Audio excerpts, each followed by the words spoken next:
রে মানুষ, মহান মাওলাই কারীম বড় কোনো অস্ত্র ব্যবহার করা লাগবে না।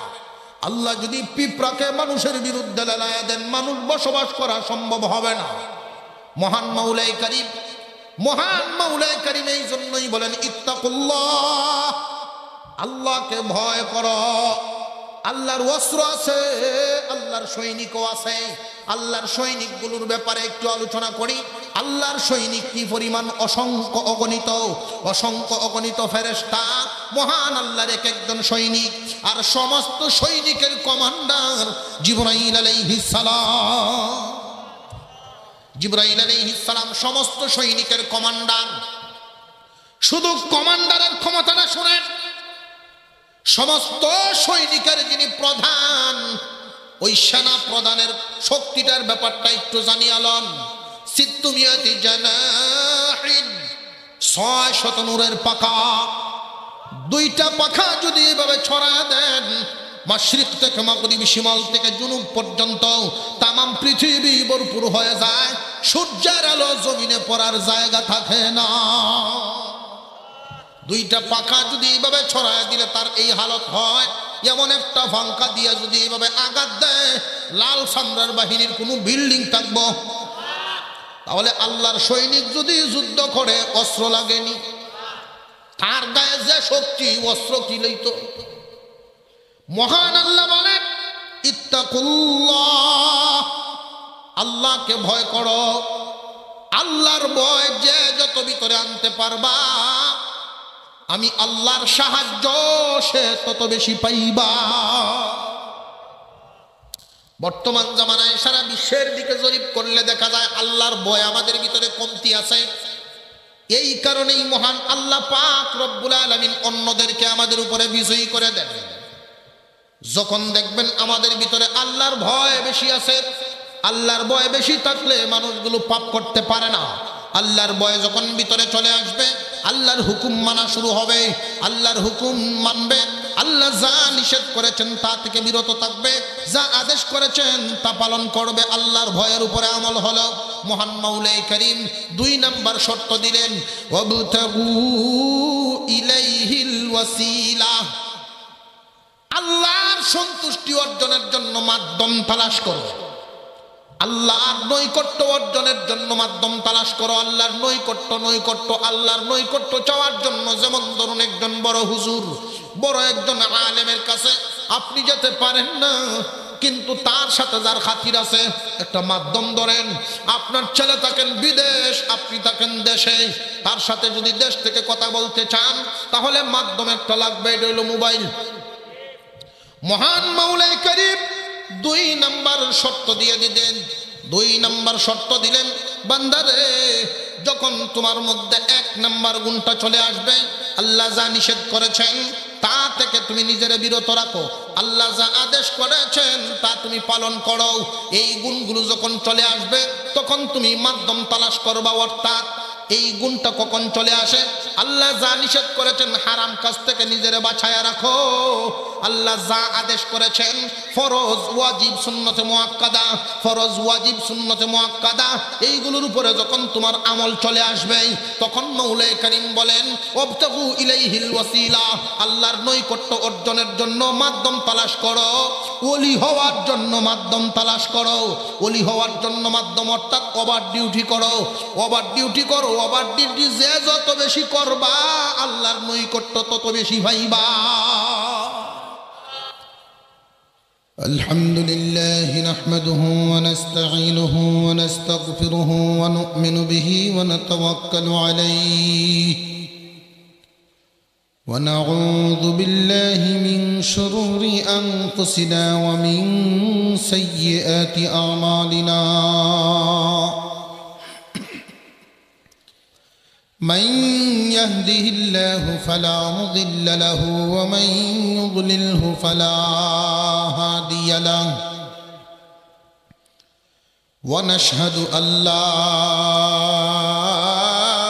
إله إلا الله وحده لا شريك له ونشهد أن سيدنا وسندنا وحبيبنا وحبيب ربنا ومولانا محمدا عبده ورسوله الذي أرسل إلى الناس كافة بشيرا ونذيرا وداعيا إلى الله بإذنه وسراجا منيرا أما بعد فأعوذ بالله من الشيطان الرجيم بسم الله الرحمن الرحيم يا أيها الذين آمنوا اتقوا الله وابتغوا إليه الوسيلة وجاهدوا في سبيله لعلكم تفلحون صدق الله العظيم وقال رسول الله صلى الله عليه وسلم من أحب العلم والعالم لم تكتب له خطيئة أيام حياته وصدق رسوله النبي الكريم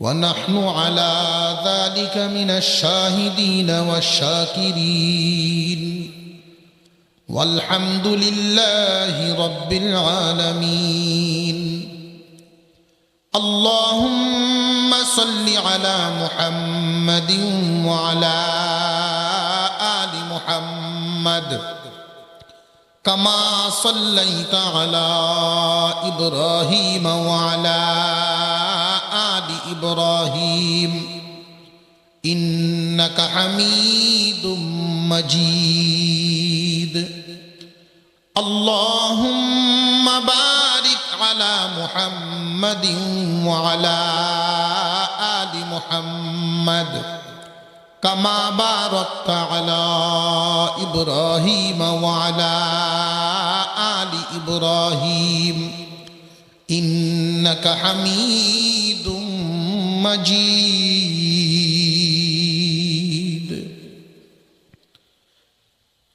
সুনামগঞ্জ সদর পশ্চিম তেগুরিয়া নূরে মদিনা মাদ্রাসা কর্তৃক আয়োজিত আজকের এই ওয়াজ মাহফিলের শ্রদ্ধাভাজন সভাপতি সাহেব, উপস্থিত হাজরাত উলামায়ে কেরাম, মুরব্বিয়ানে আযম, সর্বস্তরের মুসলমান ভাইয়েরা, পর্দার আড়াল থেকে আলোচনা শুনছেন দিনদার ইমানদার মুসলমান মা ও বোনেরা, আল্লাহ পাক রব্বুল আলামিনের দরবারে অন্তরের অন্তঃস্থল থেকে শুকর আদায় করি, যিনি বড় মেহেরবানি করে বহু মানুষ থেকে বাছাই করে আমাদেরকে এমন একটা মুবারক মজলিসে বসার তৌফিক দান করেছে। আমরা দেখতে পাচ্ছি ছোট একটা প্যান্ডেল, কিছু মানুষের সমাগম, কিন্তু এই মাহফিলের দাম আল্লাহর কাছে এত বেশি, দুনিয়ার কোনো অনুষ্ঠান হইলে আর্মি পুলিশ বিডিআর দিয়ে পাহারা দেওয়া হয়, এই সমস্ত দিনই মজলিস পাহারা দেওয়ার জন্য আল্লাহ পাক একদল ফেরেশতা পাঠায় দেন। ফেরেশতা কেন পাঠান? এখানে বিশৃঙ্খলা হবে এই কারণে যে না, এই মাহফিলে যারা অংশগ্রহণ করলো তাদের সম্মানার্থে ওই ফেরেশতারা এসে মাহফিলের চতুর্দিকে বেষ্টনী দিয়ে বসে যান। সকাল সন্ধ্যা আল্লাহর পক্ষ থেকে ফেরেশতারা এই পৃথিবীর জমিনে ডিউটি করার জন্য নিয়োজিত হয়। একদল ফেরেশতা ফজরের সময় আসেন, সারাদিন ডিউটি করেন, সন্ধ্যাবেলায় উপরে চলে যান, তাদের ছুটি। আবার আরেক দল ফেরেশতা সন্ধ্যাবেলায় আসেন, সারা রাত ডিউটি করেন, সকালবেলায় চলে যান। এই সারা রাত ডিউটি করেনওয়ালা ফেরেশতারা যখন ঘুরতে থাকে আর এই সমস্ত মজলিস দেখতে পায়, আল্লাহর পক্ষ থেকে একদল ফেরেশতা তো বেষ্টনী দিয়ে আসেই,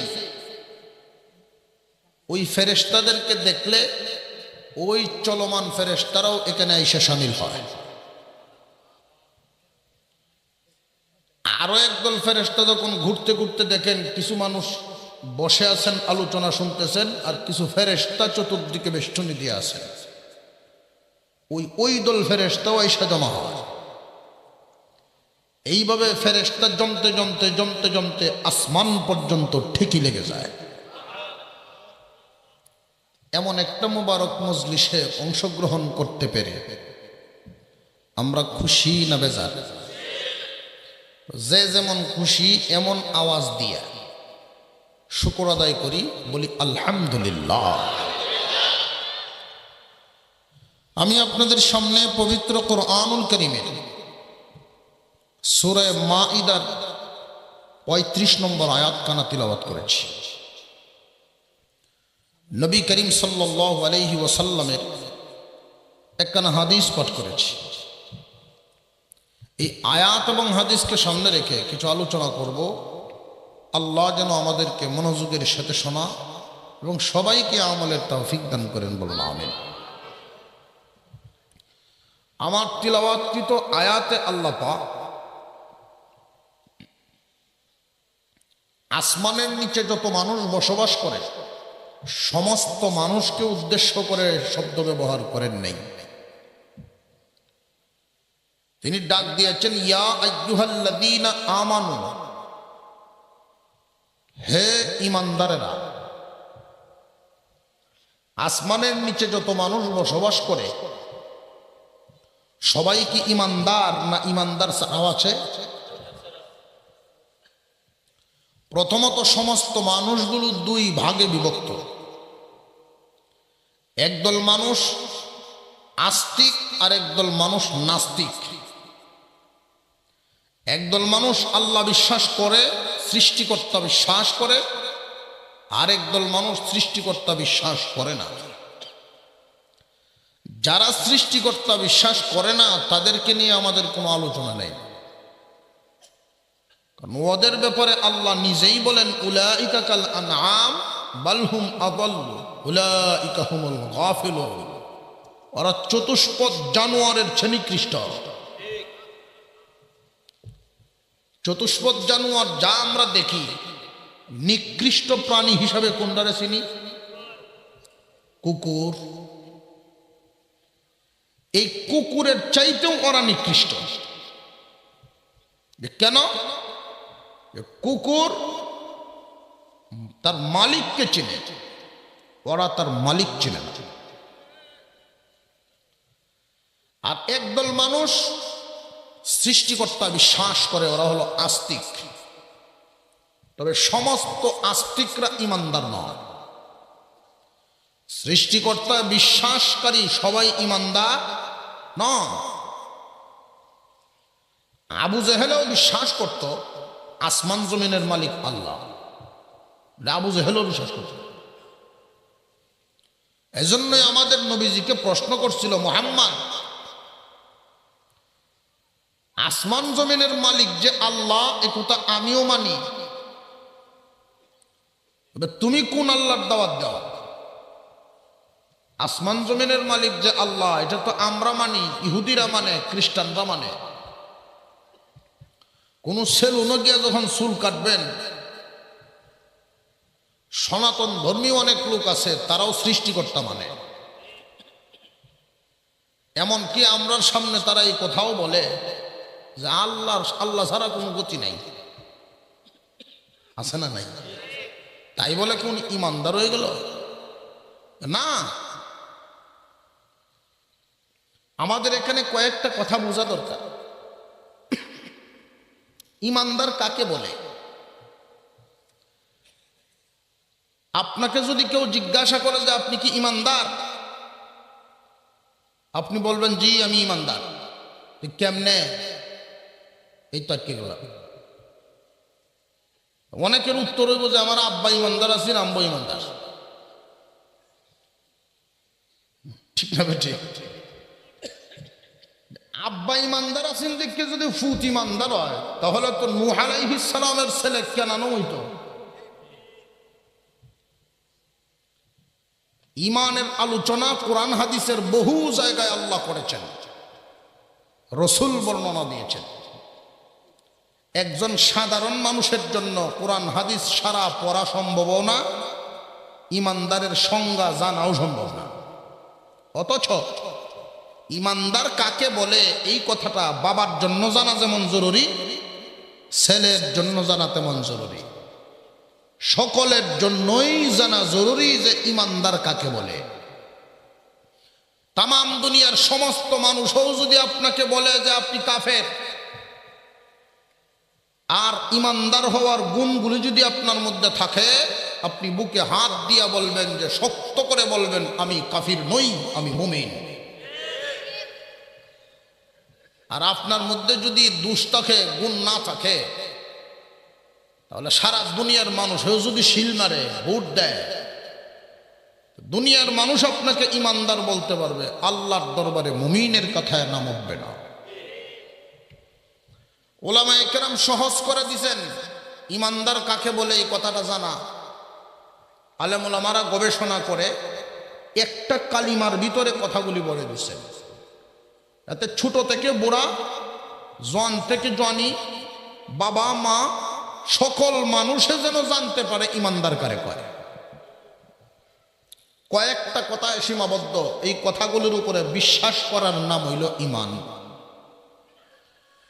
আমানতু বিল্লাহি ওয়া মালাইকাতিহি ওয়া কুতুবিহি ওয়া রুসুলিহি ওয়াল ইয়াউমিল আখির ওয়াল কদরি খাইরিহি ওয়া শাররিহি মিনাল্লাহি তাআলা ওয়াল বা'সি বা'দাল মাউত। ইমানে মুফাসসাল। আমানতু বিল্লাহ, আল্লাহর উপরে ঈমান আনলাম, সৃষ্টিকর্তার উপরে ঈমান আনলাম। এই যে সৃষ্টিকর্তার উপরে ঈমান আনলাম, এই সৃষ্টিকর্তা কি দেখা যায়? আবু জেহেল বলেছিল তোমার সৃষ্টিকর্তা কেমন? ও মুহাম্মদ, আমরাও আল্লাহ মানি, তুমিও আল্লাহর দাওয়াত দাও, তবে তোমার আল্লাহ কেমন আর আমরার আল্লাহ কেমন? ইহুদিরাও বলে আমরাও তো আল্লাহ মানি, আসমান জমিনের মালিক যে আল্লাহ এটা আমরাও মানি। খ্রিস্টানরাও বলেন আমরাও আল্লাহ মানি। যারা মূর্তি পূজা করেন, সনাতন ধর্ম পালন করেন, তারাও তো মানে সৃষ্টিকর্তা আছে না নাই? হয়তো এক এক দল এক এক মতে এক এক নামে ডাকেন। মহান মাওলাই কারীম সঠিক বিষয়টাকে প্রকাশ করার জন্য আল্লাহ পাক রব্বুল আলামিন আপনার আমার পয়গম্বরের উপরে সূরাতুল ইখলাস কারা নাযিল করলেন। কুল হুয়াল্লাহ সূরা, যেই সূরার নামই হলো ইখলাস। সূরাতুল ইখলাস, ইখলাস শব্দের অর্থই হলো খাঁটি করা, নির্ভেজাল করা। বিশ্বাসের মধ্যে ভেজাল থাকলে আল্লাহর কাছে গ্রহণযোগ্য নয়। মহান মাওলাই কারীমের ব্যাপারে অনেকের ধারণা অনেক রকম। কেউ একাত্মবাদে বিশ্বাসী, কেউ দ্বিত্ববাদে বিশ্বাসী, কেউ তৃত্ববাদে বিশ্বাসী, কেউ বহুত্ববাদে বিশ্বাসী। ইহুদিরা মনে করে আল্লাহর সন্তান উযাইর আলাইহিস সালাম, খ্রিস্টানরা মনে করে আল্লাহর সন্তান ঈসা আলাইহিস সালাম, মারিয়াম আলাইহাস সালাম আল্লাহর বিবি। তাহলে আল্লাহর সাথে শরীক করে আল্লাহর ব্যাপারে তাদের ধারণা হলো এমন। আল্লাহর ব্যাপারে তাদের ধারণা হলো আল্লাহ সন্তান জন্ম দিয়েছেন। ইহুদি এবং খ্রিস্টানদের এই প্রশ্নের জবাব মহান আল্লাহ এই সূরার ভিতরে দিয়েছেন। এবং যারা মূর্তি পূজায় বিশ্বাস করে, মূর্তি পূজারী যারা আছেন, এদের ব্যাপারেও আবু জেহেলের প্রশ্নের উত্তর আল্লাহ দিয়েছেন। আল্লাহর পয়গম্বরকে যখন প্রশ্ন করা হলো, মুহাম্মদ তোমার আল্লাহ কেমন আর আর আমরার আল্লাহ কেমন? আসমান জমিনের মালিক তো আল্লাহ, এটা আমরাও মানি তুমিও মানো, তবে তোমার আল্লাহ কেমন? তুমি যে আল্লাহর দাওয়াত দাও কেমন বৈশিষ্ট্য বর্ণনা করো। আমার নবী তো নিজের মত থেকে কিছুই বলতেন না। মুহাম্মদ হরগিজ না গুফতা তা না গুফতা জিবরাইল, মুহাম্মদ হরগিজ না গুফতা তা না গুফতা জিবরাইল, জিবরাইল হরগিজ না গুফতা তা না গুফতা রব্বুল জলিল। মুহাম্মদ কিছুই বলতেন না যতক্ষণ না জিবরাইল আলাইহিস সালাম বলে দিতেন। জিবরাইল আলাইহিস সালাম কিছুই বলতেন না যতক্ষণ না আল্লাহ বলে দিতেন। মুহাম্মদ তো কিছুই জানেন না, আল্লাহ যদি না জানান। কথা বুঝে আসতেছে? আকীদা ঠিক রাখতে হবে। অনেক মানুষ এমন আকীদা পোষণ করে আল্লাহ যা জানেন নবীগণ তা জানেন, নবীও তা জানে, এরকম আকীদা বিশ্বাস। এটা ভুল ধারণা, খুব ভালো করে সাফ আকীদা রাখবেন। পয়গম্বর তা জানেন, আল্লাহ যা জানান। পয়গম্বরে জানেন না, আল্লাহ যা জানান না। আল্লাহর নবীকে আল্লাহ যা জানান নবী তা জানেন। আল্লাহ যদি জানান না, নবী তা জানেন না। আল্লাহর পয়গম্বর আবু জেহেলের প্রশ্ন নিয়ে দাঁড়ায় আছেন, অপেক্ষা করেন উত্তর কেমনে দিবেন। মহান মাওলাই করিম উত্তর দেওয়ার জন্য, ইমানকে খাঁটি করার জন্য, ইমানকে সহি শুদ্ধ করার জন্য, বিশ্বাসকে খাঁটি করার জন্য সূরা ইখলাস নাজিল করেন। কুল হুয়াল্লাহু আহাদ আল্লাহুস সামাদ লাম ইয়ালিদ ওয়া লাম ইউলাদ ওয়া লাম ইয়াকুল লাহু কুফুয়ান আহাদ। ও পয়গম্বর, আপনি জানায় দিন আল্লাহ আহাদ, আল্লাহ হলেন একক। আমি যে আল্লাহর দাওয়াত দেই সেই আল্লাহ একক। চাচা যান, আপনারাও আল্লাহ মানেন, আপনারাও মালিক মানেন, সৃষ্টিকর্তা মানেন, ক্ষমতাবান মানেন, তবে আপনাদের মানা আর আমার মানার মধ্যে বেশ কম। আমি মানি একক, আপনারা মানেন ব্যাপক। আমি মানি একজন, আপনারা মানেন অনেকজন। আমি মানি এক আল্লাহ, আপনারা মানেন অনেক খোদা। ঠিক না বেঠিক? আল্লাহ রব্বুল আলামিন একক কারে কয়, এককের ব্যাখ্যা দিলেন তিনি আল্লাহুস সামাদ। মহান আল্লাহ এমন একক, তিনি এমন একক, তিনি হলেন অমুখাপেক্ষী। আমার আল্লাহ স্বনির্ভর, আর আপনারা যেগুলোকে মানেন এগুলো পরনির্ভর। বন্দায় খুদা বানায়, আপনারা এগুলো মানেন। বন্দায় বানায় খুদারে, ঠিক না ঠিক? বান্দায় যদি বানায় তাহলে খুদা বনতে পারে, বান্দায় যদি বানান না খুদা বনতে পারে। মহান আল্লাহ বলেন আল্লাহুস সামাদ, আমার আল্লাহ হলেন অমুখাপেক্ষী, স্বনির্ভর, পরনির্ভর নয়। এই পৃথিবীর জমিনে এই কথাটার ব্যাখ্যা করলে চিন্তা করে দেখবেন, পৃথিবীতে স্বনির্ভর বলতে কোনো কিছুই পাবেন না একমাত্র আল্লাহ ছাড়া। অমুখাপেক্ষী কিছুই পাবেন না, একটা আরেকটার সহযোগী, একটা আরেকটার সহযোগী।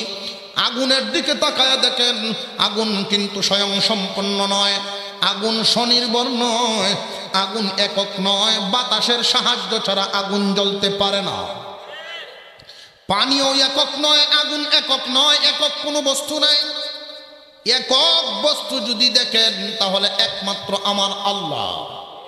আল্লাহ রাব্বুল আলামিন ইমানকে খাঁটি করায়া দিলেন, নির্ভেজাল ইমান দিলেন। আল্লাহর ব্যাপারে ধারণা কেমন হবে? আল্লাহুস সামাদ, আল্লাহ হলেন অমুখাপেক্ষী, আল্লাহ হলেন একক, স্বনির্ভর। আল্লাহ একক, এই একক তিনি এবং আল্লাহর আরো বৈশিষ্ট্য বর্ণনা করেন। ইহুদি এবং খ্রিস্টানদের প্রশ্নের জবাব, তাদের ধারণার জবাব দিলেন লাম ইয়ালিদ ওয়া লাম ইউলাদ, লাম ইয়ালিদ ওয়া লাম ইউলাদ। আল্লাহ কাউকে জন্ম দেনও নাই, তিনি জন্ম নেনও না। এগুলোর থেকে আল্লাহ পবিত্র, মহান আল্লাহ। ওয়ালাম ইয়াকুল লাহু কুফুওয়ান আহাদ, আল্লাহর সমকক্ষ কেউই নয় এবং কারোর সাথেও আল্লাহর সমান নয়। আল্লাহর সমান কেউ নয়, কেউর সমান আল্লাহ নন। কথা বুঝে আসতেছে? আল্লাহর সমান কেউই না, কেউর সমান আল্লাহ না, আল্লাহই আল্লাহ। আল্লাহ রাব্বুল আলামিনের এই বিষয়গুলোর উপরে যার ঈমান থাকবে, আমানতু বিল্লাহ, এই কালিমার উপরে আলোচনা করলে আমার মূল সময় শেষ, আয়াতে আর যেতে পারবো না। আল্লাহর ব্যাপারে যাদের এরকম ধারণা, ফেরেশতা আছে, বিশ্বাস আছে না নাই? আল্লাহ যেই কিতাব নাজিল করেছেন কুরআনুল কারীম, সমস্ত কুরআন নির্ভেজাল, একদম সত্য না? মাঝে মাঝে কিছু ঝামেলা? জোরে আওয়াজ দিয়ে কোন কুরআনুল কারীম নির্ভেজাল, আল্লাহ যা বলেছেন সব সত্য। আল্লাহর কথার উপরে আমাদের বিশ্বাস, কিতাবের উপরে বিশ্বাস করলাম। আল্লাহ যে রসুল পাঠাইছেন, আল্লাহর পয়গম্বর যা বলেছেন সব সত্য বলেছেন। কোনো সন্দেহ আছে নাকি নবীজির কথায়? আবু জাহেলকে প্রশ্ন করা হয়েছিল, তার এক বন্ধু গোপনে নিয়ে ডাক দিয়া জিগায়, মুহাম্মদ, তোর তো খুব কাছের মানুষ, প্রিয় মানুষ, তুই তো খুব আদর করতি তোর বাতিজারে, তুই আল আমিন উপাধি দিলে, রে দোস্ত, এখন সে নবী দাবি করে, তুই বিরোধিতা করস কেন? গোপনীয় ভাবে আমারে ক, সে কি জীবনে কোনোদিন মিথ্যা কথা বলছে নাকি? সে কি মিথ্যা বলে নাকি সত্য বলে? আমার কাছে ক। সে তো বেকায়দায় পড়ে গেল। যদি বলে মিথ্যা বলে তাহলে আমারে বলবো, তাহলে আল আমিন উপাধি তুই দিসলে কেন? এমন মিথ্যাবাদীরে আল আমিন উপাধি দেওয়ার জন্য তুই তো প্রথম প্রস্তাবকারী। আর যদি বলে না, বাতিজা মুহাম্মদ যা বলে সব সত্য বলে, তাহলে বিরোধিতা করস কেন? বেকায়দায় পড়ছেনি। আবু জেহেল বুকা না সালাক? বাটপার, বাটপার, সালাক। সালাক বলে এমন ব্যক্তিরে যে নিজে ঠকায় না আরেকজনরে, নিজে ঠকে না আরেকজনরে ঠকায় না। সালাক মানুষ বেহেশতি, সালাক মানুষ খারাপ না, ভালো। নিজে ঠকায় না আরেকজনরে ঠকায় না, বাটপার বড় বেজাল। আবু জাহেল বুঝে লাইছে, বেকায়দায় পড়ে গেলাম। সে এমন এক উত্তর দিল, আমার বাতিজা মুহাম্মদ 40 বছর বয়সের আগে যা বলতো সব সত্য বলতো, এজন্য আলামিন কইছিলাম, কিন্তু 40-এর উপরে যা কয় বেজাল। উত্তর দিছে। কিন্তু বাস্তব সত্য কথা কি? 40-এর আগে যা বলতেন তা সত্য বলতেন, 40-এর পরে যা বলেন ডাবল সত্য বলেন। যে ডাবল কেন? যে 40-এর আগে যা বলতেন নিজের পক্ষ থেকে বলতেন, আর 40 বছর বয়সের পরে যা বলেন আল্লাহর পক্ষ থেকে বলেন। রসুলের বাণীর উপরে আমাদের কোনো সন্দেহ আছে নাকি? আল্লাহর রসুল সত্য, রসুলের বাণী সত্য। তকদিরের উপরে বিশ্বাস আমাদের আছে না নাই? ভালো মন্দ কার পক্ষ থেকে? পরকাল আছে না নাই? এই কথাগুলোর উপরে পরিপূর্ণ বিশ্বাস করার নামই হলো ঈমান। এই কথাগুলোর উপরে বিশ্বাস আমাদের কার কার আছে? আল্লাহ কবুল করো, বলুন আমিন। আরো জোরে বলেন আমিন। তাহলে বোঝা গেল, আমি যে আয়াতে কারিমা আপনাদের সামনে তিলাওয়াত করেছি, আসমানের নিচে সমস্ত মানুষকে আল্লাহ ডাক দেন নাই, তবে আমরা এখানে যারা আছি আমাদেরকে ডাক দিয়েছেন। আমরা আল্লাহ ডাক দিয়েছেন, আমাদের সাথী সঙ্গী তো আরো আছে, তবে উপস্থিত আমরা যারা আছি আমাদেরকে ডাক দিয়ে আল্লাহ বলেন, ইয়া আইয়ুহাল্লাযীনা আমানুত্তাকুল্লাহা ওয়াবতাগু ইলাইহিল ওয়াসিলাহ ওয়াজাহিদু ফি সাবিলিহি লাআল্লাকুম তুফলিহুন। হে ঈমানদারেরা, মানে কারা? আমরা। আল্লাহ পাক রব্বুল আলামিন আমাদেরকে ডাক দিয়ে বলেন লাআল্লাকুম তুফলিহুন, অবশ্যই তোমরা সফল কাম, তোমরাই বিজয়ী। চিন্তার কোনো কারণ নাই, ভাবনার কোনো কারণ নাই। কেউ তোমাদেরকে শাসন করতে পারবে না, কেউ তোমাদের চোখের পানি জড়াইতে পারবে না, কেউ আঘাত দিতে পারবে না, তোমাদের উপরে কেউ আঙুল নাড়াইতে পারবে না। মহান আল্লাহ পাক রব্বুল আলামিন সবকিছুর মালিক যিনি, তিনি ঘোষণা দেন ঈমানদারেরা তোমাদের সফলতা ইহকালেও তোমরা সফল, পরকালেও তোমরা সফল। চিন্তার কোনো কারণ নাই, ভাবনার কোনো কারণ নাই। আল্লাহ রব্বুল আলামিন বলেন তোমরাই সফল কাম, তোমরাই বিজয়ী। আমি আল্লাহ ঘোষণা করে দিলাম, কোনো সন্দেহর কারণ নাই। কিন্তু এমনি হবে না, বাস্তবতার সাথে মিলাইলে দেখা যায় পুরোপুরি উল্টা। আল্লাহ ডাক দিলেন ঈমানদারদেরকে, তিনি ঘোষণা দিলেন ঈমানদার সফল কাম। বিশ্বের শাসন ক্ষমতা, রাষ্ট্রের শাসন ক্ষমতা, আঞ্চলিক শাসন ক্ষমতা, সবকিছু ঈমানদারদেরকে আল্লাহ পাক দান করেছেন। ঈমানদার যারা হবেন, মহান মাওলাই করিম একজন ঈমানদারের খাতিরে আসমান জমিন কুল কায়নাত ঠিক রাখবেন। একজন ঈমানদার থাকবে না, কোনো কিছুই থাকবে না। তাহলে ঈমানদারের প্রতি আল্লাহ কি নারাজ না খুশি? মহান আল্লাহ ঈমানদারের প্রতি খুশি। বেশি ঈমানদারের দুনিয়ায় বর্তমান জামানায় ঈমানদারের সংখ্যা, মুসলমানের সংখ্যা কি কম না বেশি?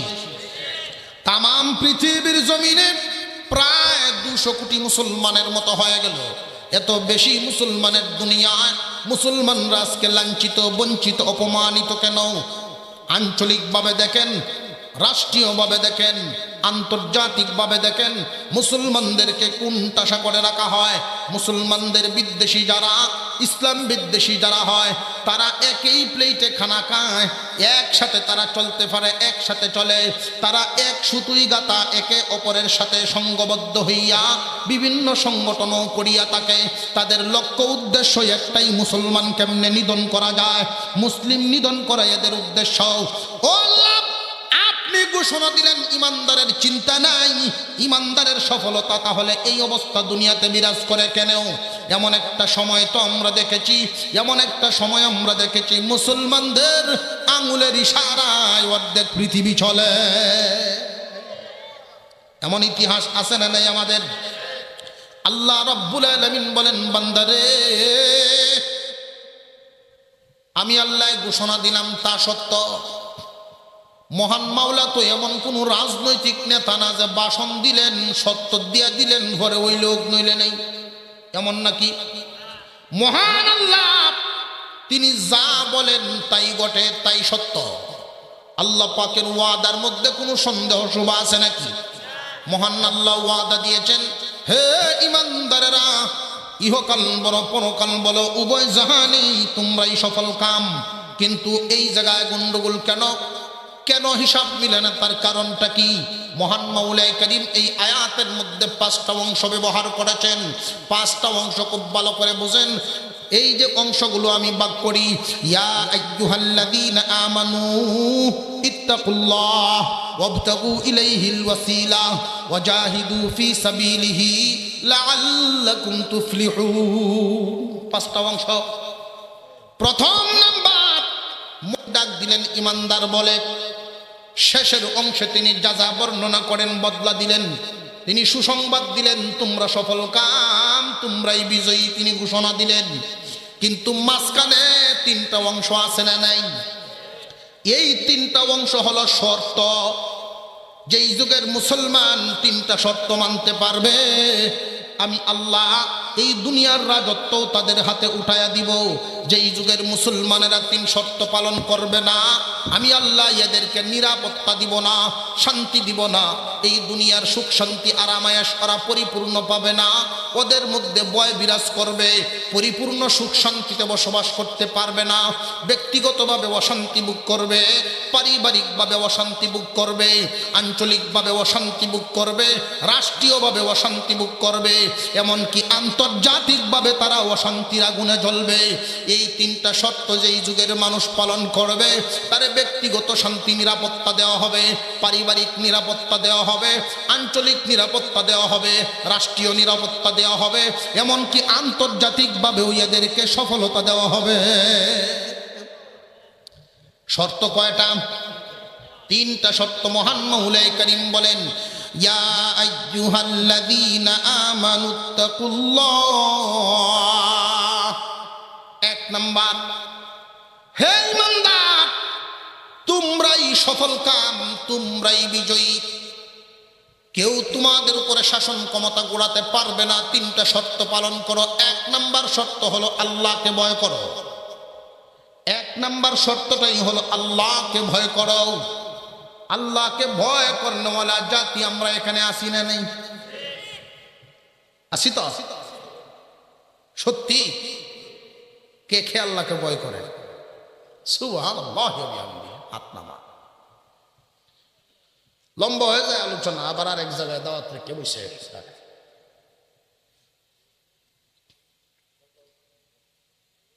আপনারা এই এলাকার গরুর বাজার আছে নি? গরুর বাজার, সবচেয়ে বড় গরুর বাজারটার নাম কি?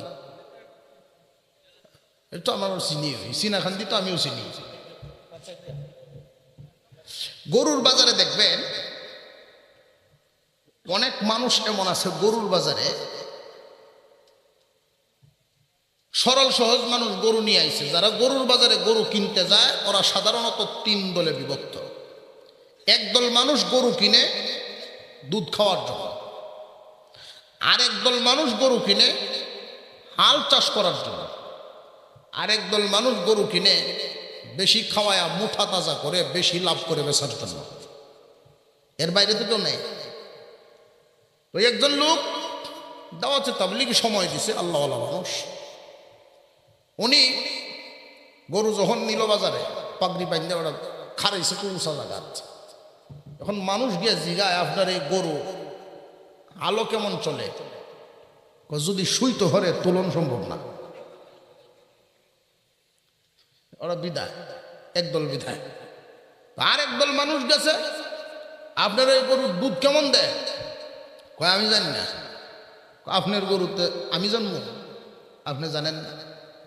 কয় জানবো যে মিয়া একদিন দুধ লওয়াত গিয়া 1 লাত্তি খাইয়া 1 সপ্তাহ শতাংশ। এই দল বিদায়। আরেক দল আইছে, খায় কেমন?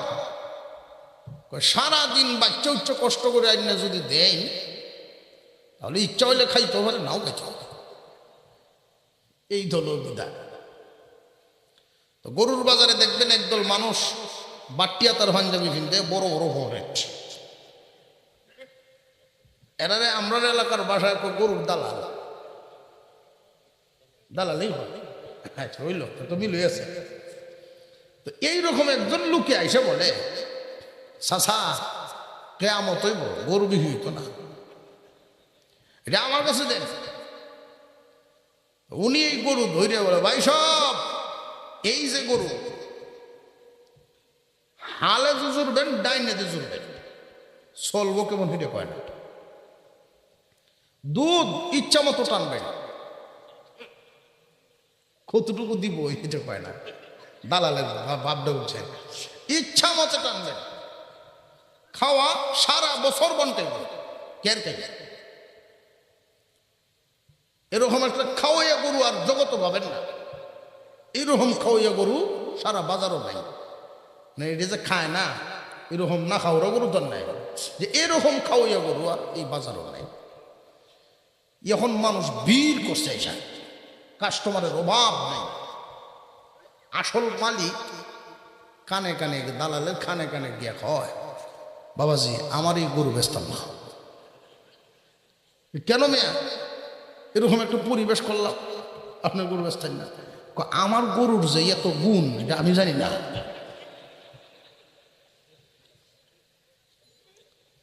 এই দালালের জবাব দেয়, যা গুণ বলছি একটা গুণও তো আপনার গরুত নাই, সব আমার মুখ।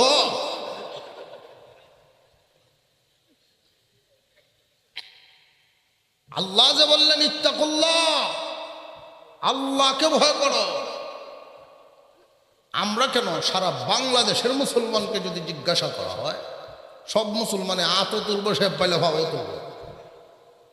তো আসলে এই আতই দিল নেই।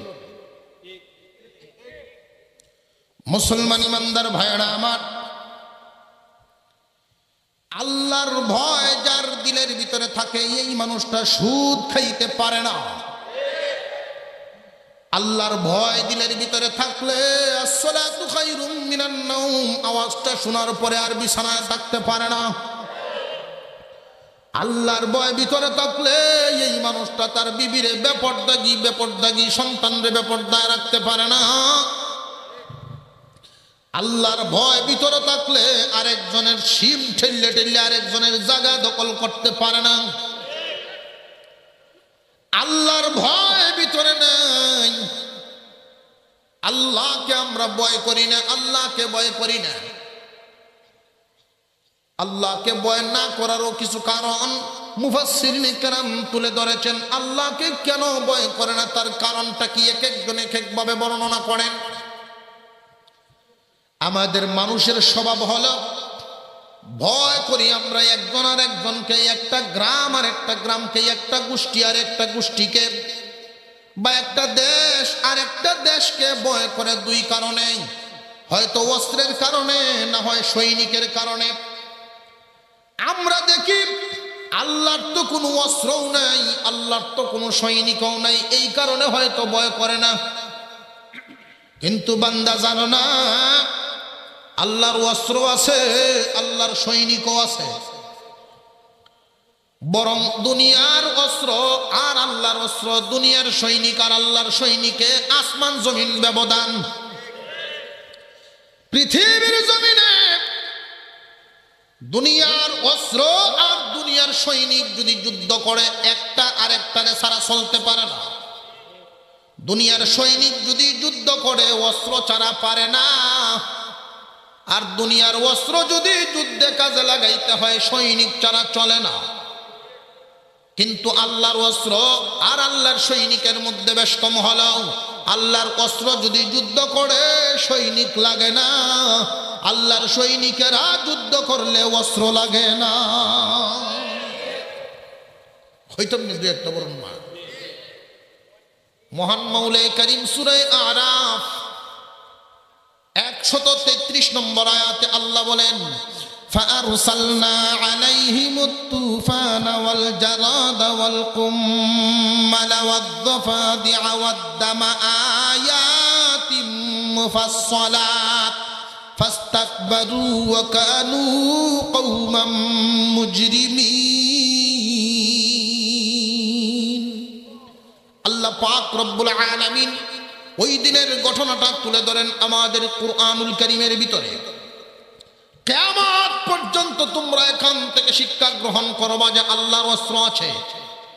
মূসা আলাইহিস সালাম নিরুপায় হয়ে আল্লাহর দরবারে ডাক দেন, প্রভু হে, ফেরাউনের অস্ত্রও বেশি, সৈনিকও বেশি, আমার তো কিছুই নেই, কেমনে মোকাবেলা করি? মহান আল্লাহ ডাক দিয়ে বলেন, পয়গম্বর, চিন্তার কোনো কারণ নেই, ভাবনার কোনো কারণ নেই।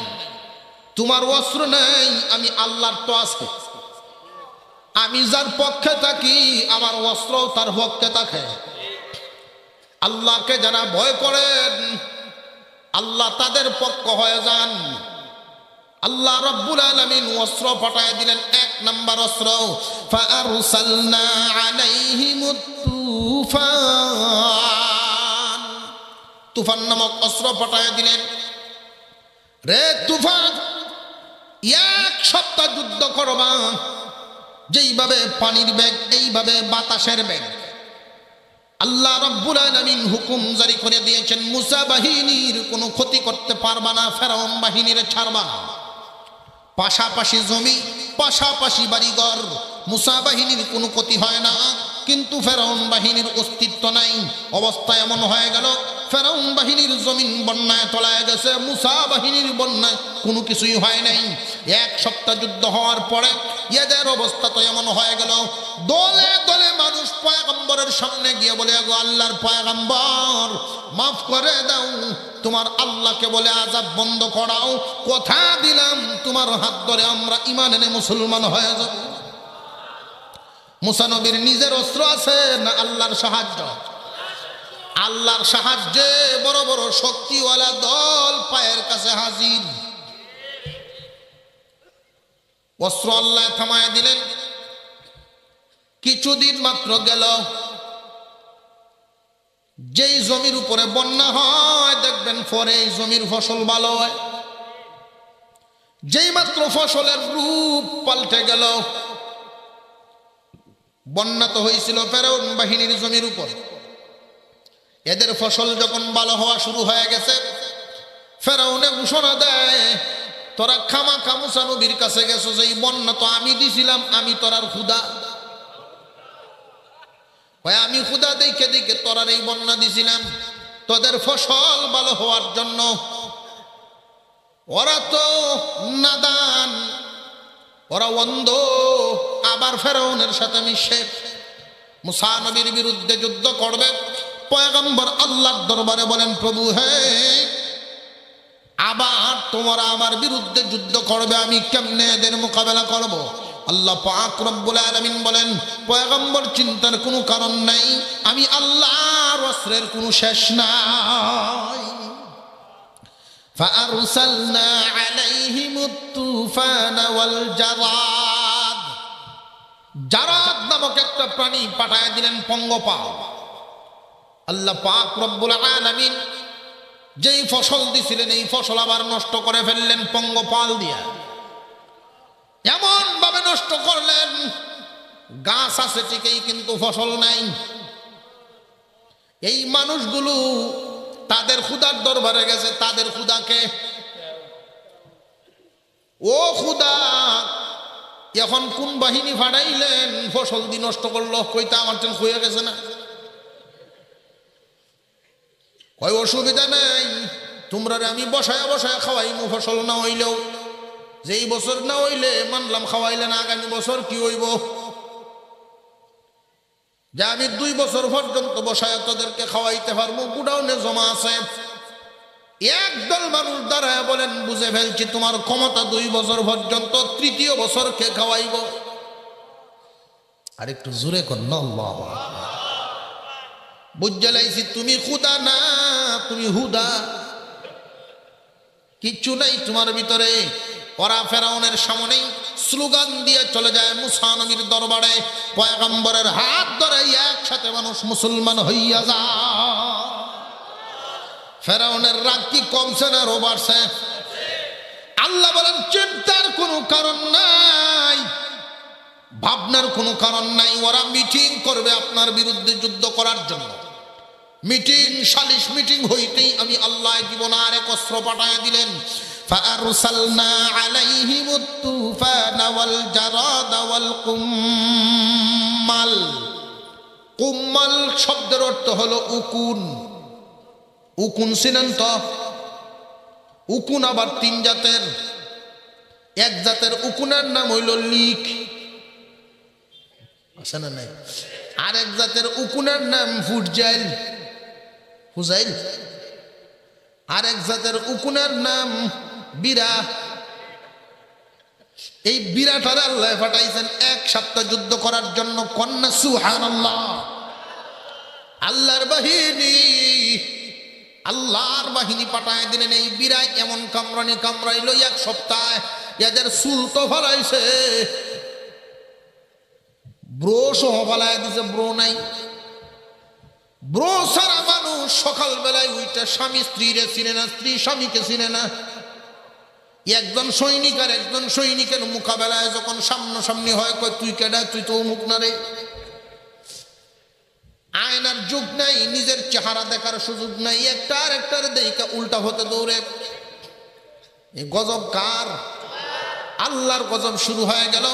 আল্লাহ পাক রব্বুল আলামিন বলেন, পয়গম্বর এতেই শেষ নয়, আরো আযাব এদের জন্য আছে। ফাআরসালনা আলাইহিমুত তুফানা ওয়াল জারাদা ওয়াল কুম্মালা ওয়াদ দাফাদিয়া। দাফাদিয়া শব্দের অর্থ হইল ব্যাঙ। এই ব্যাঙকে আল্লাহ হুকুম দিলেন যুদ্ধ করার জন্য। ব্যাঙে মিটিং করে, সুবহানাল্লাহ, ব্যাঙে মিটিং করে। ব্যাঙে বলে, আমাদের পূর্বে যারা যুদ্ধ করে গেছে অস্ত্রগুলো প্রত্যেকেরই নিজস্ব ক্ষমতা আছে, তুফানের ক্ষমতা আছে, তার গায়ে শক্তি আছে, বাতাস দিয়ে বাড়িঘর গাছপালা ভাঙতে পারে, পঙ্গপাল পুখা ফসল কাটতে পারে, উকুনের ক্ষমতা আছে, রক্ত চুষতে পারে, চুল ফেলায় দিছে। কিন্তু আমরা যে ব্যাঙ, আল্লাহ আমরা হুকুম দিলেন নবীর পক্ষে যুদ্ধ করার জন্য। আমরা তো মুখে ক্ষমতা নাই, গায়েও ক্ষমতা নাই। শুনছেন জীবনে ব্যাঙের কামড়ে রুগী হাসপাতাল? শুনছেন জীবনে? কিন্তু ব্যাঙে বলে, আমরা কেমনে কি করি, কামড় দিলেও লাভ নাই, তাফরাইলেও তো কামাইতো না ব্যাঙের তাপ। ব্যাঙের সভাপতি একটা সিদ্ধান্ত দিল, একটা কাজ করিল। মানুষ সৈনিকেরা যুদ্ধ করলে দুই ধরনের শক্তি লাগে। একটা হলো শারীরিক শক্তি, যেটা ঠিক থাকে খাদ্যের মাধ্যমে, আর একটা হলো মেধা শক্তি, যেটা ঠিক থাকে ঘুমের মাধ্যমে।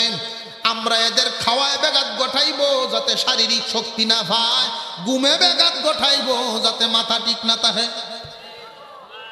সুবহানাল্লাহ।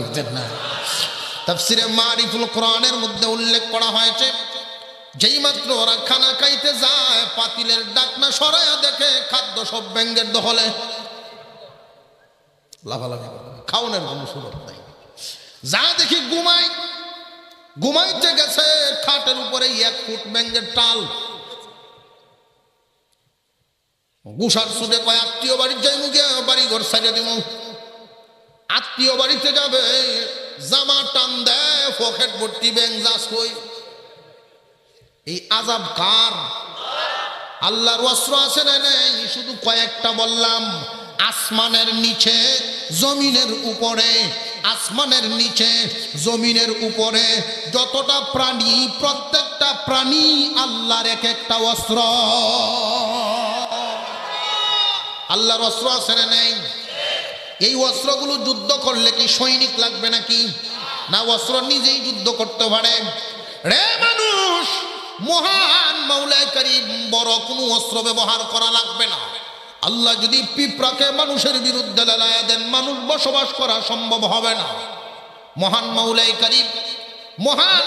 কারীম এই জন্যই বলেন, ইত্তাকুল্লাহ, আল্লাহকে ভয় করো।